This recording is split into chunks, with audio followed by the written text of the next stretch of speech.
Šiandieną su jumis noriu pasidalinti vieno tortuko istorija.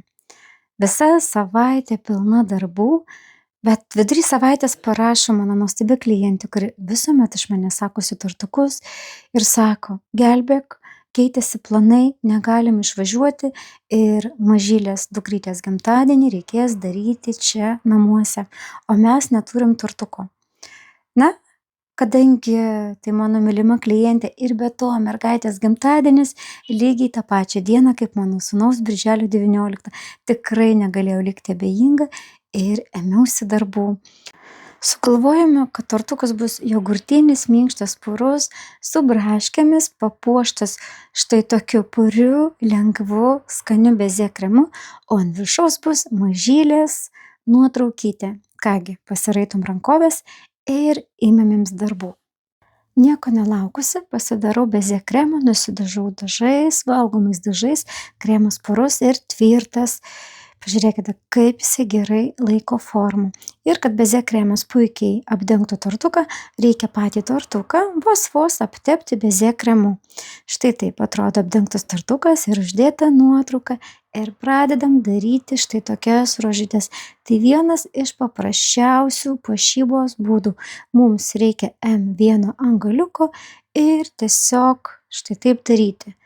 Spaudžiam kremą ir sukam ratelį ir paleidžiam. Prieš paleisdami nustojam spausti kremą. Labai lengvas būdas pasipuošti gražiai tortuką. Prisispaudžiam. Štai taip, spaudžiam kremuką, sukam ratu ir paleidžiam. 1, 2, 3, palengva galima lengvai pasipuošti tortuką.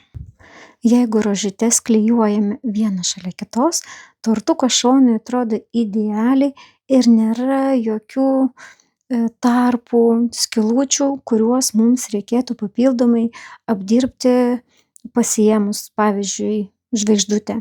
Uždengtą žvaigždutę antgaliuką galima užpildyti tarpus. Štai aš būtent tokiu antgaliuku truputėlį apipavidalinsiu viršų, nes man lyg kažko trūksta. Tai yra antgaliukas, uždara žvaigždutė, irgi spaudžiam ir paleidžiam, spaudžiam ir paleidžiam. Labai lengvas ir greitas darbas. Štai taip atrodo mano tortukas ir dar kažko trūksta truputėlį, apibarstysiu pabarstukais.